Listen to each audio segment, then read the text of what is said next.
आप सभी का स्वागत है आपके अपने YouTube चैनल मातृभाषा क्लास में।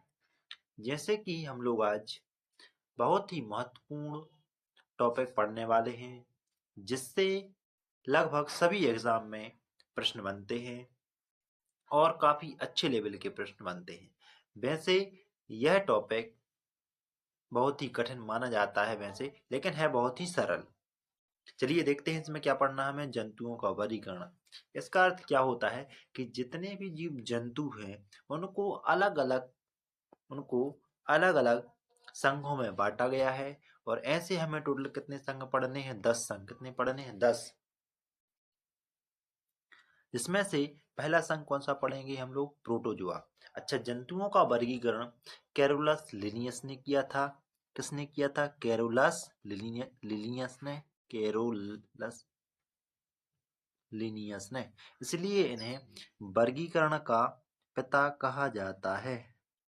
प्रश्न पूछेगा आपसे कि वर्गीकरण का पिता किसे कहा जाता है? कैरोलस लिनियस को।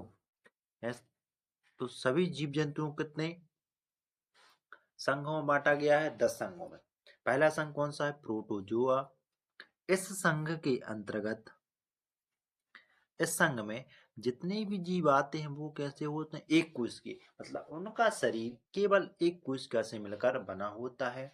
यह जीव अति सूक्ष्म होते हैं, मतलब इनको हम नग्न आंखों से नहीं देख सकते या नेक्ड आइज से इन्हें नहीं देख सकते।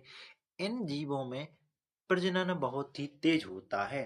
प्रजनन तेज होने का अर्थ है ये, मतलब संतान उत्पत्ति इन्हीं के जैसे बनाना वो बहुत ही तेज बनाते हैं। ठीक है, प्रजनन करते हैं।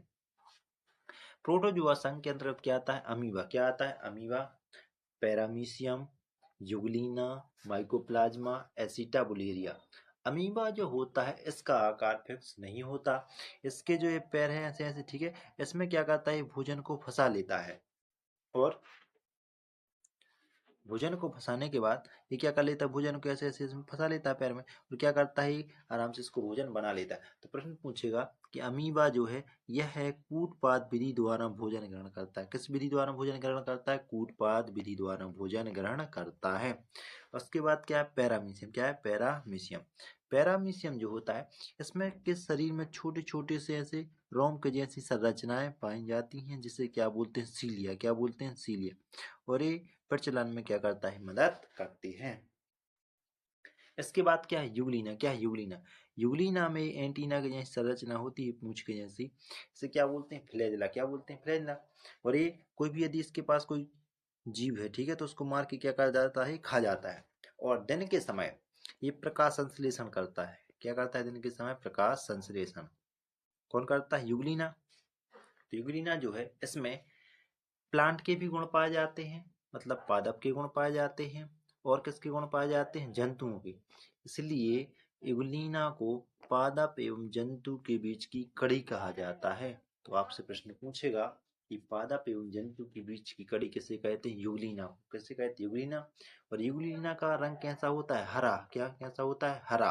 तो प्रश्न पूछेगा कि हरा प्रोटोजोआ किसे कहते हैं? युगलीना को। किसे कहते हैं? युगलीना को। इसके बाद क्या है? माइकोप्लाज्मा। क्या है? माइकोप्लाज्मा। माइकोप्लाज्मा यह है संसार की सबसे छोटी कोशिका किसकी होती है? माइकोप्लाज्मा की। संसार की सबसे छोटी कोशिका किसकी होती है? माइकोप्लाज्मा की। एक बार प्रश्न पूछा गया था कि सबसे छोटा जीव है वो भी क्या होता है? माइकोप्लाज्मा। क्या होता है? माइकोप्लाज्मा। इसके बाद क्या है? एसिटाबुलेरिया। यह सबसे बड़ा प्रोटोजोआ है। सबसे बड़ा प्रोटोजोआ। प्रोटोजोआ क्या होता है? एसिटाबुलेरिया। इसे हम हाथ में पकड़ सकते हैं और छूकर देख सकते हैं। ठीक है, तो ये क्या हो गया? संघ प्रोटोजोआ। इसके सभी जीव एक कोशिकीय होते हैं, अति सूक्ष्म होते हैं और इनमें तेज प्रजनन होता है। क्या आता है? Amoeba, paramecium, euglena, mycoplasma, acetabularia. सबसे बड़ा प्रोटोजोआ एसिटाबुलेरिया। सबसे छोटा प्रोटोजोआ माइकोप्लाज्मा। यूग्लिना यह पादप एवं जंतु के बीच की कड़ी होती है। पैरामीशियम इसमें सीलिया होता है और सीलिया के द्वारा क्या करता है? प्रचलन। अमीबा अमीबा भोजन ग्रहण किस विधि द्वारा करता है? कूटपाद विधि द्वारा। किस विधि द्वारा? कूटपाद विधि द्वारा। ठीक है दोस्तों, इसके बाद हम चलते हैं नेक्स्ट संघ की ओर। दूसरा संघ कौन सा है? संघ पोरीफेरा। कौन सा है? पोरीफेरा। इसमें कोशिकाएं तो बहुत सारी होती हैं, ठीक है, लेकिन वो आपस में क्या होती, जुड़ती नहीं है। कोशिकाएं तो बहुत सारी होती, बहुकोशिकीय जीव होते, लेकिन ये आपस में जुड़ती नहीं है। और जब हमने पढ़ा था आपको कि अनेक कोशिकाओं के मिलने से क्या बनते, ऊतक, लेकिन ये कोशिकाएं आपस में मिलती नहीं, इसलिए ऊतक नहीं बनते। और ये जीव समुद्री होते। इन जीवों के शरीर में क्या पाए जाते? असंख्य छिद्र। क्या पाए जाते? असंख्य छिद्र पाए जाते हैं। और इसमें क्या आता है? स्पंज। क्या आता है? स्पंज। क्या आता है? स्पंज।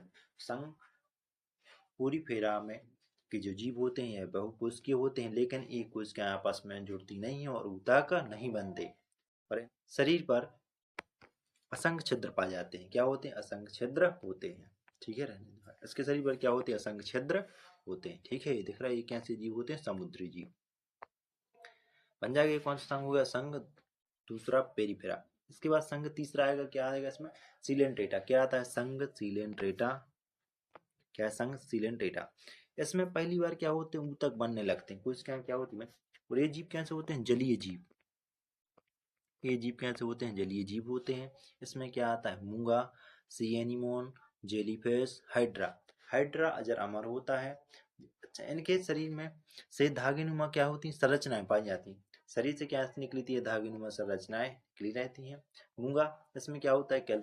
कैल्शियम कार्बोनेट होता है। इसे समुद्र का बगीचा कहा जाता है। सी एनीमोन, जेलीफिश। जेलीफिश में जहरीले, इसमें ये दिख रही है आपको धागेनुमा संरचना है, इसमें क्या है? जहरीली। हाइड्रा जो होता है, इसमें क्या होता है? मुकुलन द्वारा प्रजनन होता है। ठीक है, ये अजरामर होता है। ये एक शरीर इसका धीरे धीरे अलग होकर क्या बना लेता है? एक अलग शरीर बना लेता है। ये धीरे धीरे परिपक्व होगा, उसके बाद ये अलग से शरीर बना लेता है। ठीक है, तो ये कौन सा संघ होगा? संघ सीलेंट्रेटा। इसमें क्या आते हैं? जलीय जीव, मूंगा, जेलीफिश, हाइड्रा।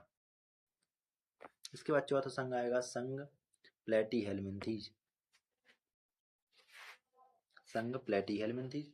इसमें क्या आते हैं? कृमि आते हैं। क्या आते हैं? कृमि।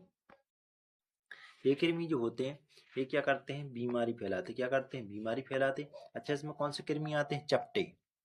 कौन से कृमि आते हैं? चपटे कृमि। कौन से कृमि आते हैं? चपटे कृमि। चपटे कृमि। चपटे कृमि कितने प्रकार के होते हैं? दो। एक कौन, इसको बोलते हैं फ्लैट वॉर्म, और एक क्या होता है? टेप वॉर्म, फीता कृमि। ये फ्लू, फ्लू क्या करता है? लीवर को नुकसान पहुंचाता है। ये फ्लैट वॉर्म, ये क्या है? Tape warm. ये सब के सब क्या करते हैं? बीमारी फैलाते हैं। ये कौन सा संघ हो गया? प्लेटीहेल्मिन्थीज। कौन सा है? प्लेटीहेल्मिन्थीज। इसके बाद नेक्स्ट संघ है स्केलेहेल्मिन्थीज। स्केलेहेल्मिन्थीज। इसमें कैसे कृमि आते हैं? गोल कृमि। कैसे आते हैं? गोल कृमि। ये भी शरीर में क्या करते हैं? रोग फैलाते हैं। जैसे आता है राउंड वॉर्म और हॉकवॉर्म। ऐसे मैंने आपको बताया था साथ में डायरिया। डायरिया जो होता है किसके द्वारा होता है? गोल कृमि के द्वारा। किसके द्वारा होता है? गोल कृमि। या जो रोग होता है एक गोल कृमि के द्वारा होता है, उस कृमि का नाम क्या है? एस्केरेस। क्या है? एस्केरेस। और एक और मैंने बताया था आपको फाइलेरिया। क्या होता है? फाइलेरिया। फाइलेरिया भी किसके द्वारा होता है? गोल कृमि के द्वारा। ठीक है, फाइलेरिया। फाइलेरिया कृमि का नाम क्या होता है? बुचरेरिया। क्या होता है? बुचरेरिया या बाउचेरिया। डायरिया और फाइलेरिया गोल कृमि के द्वारा होते हैं।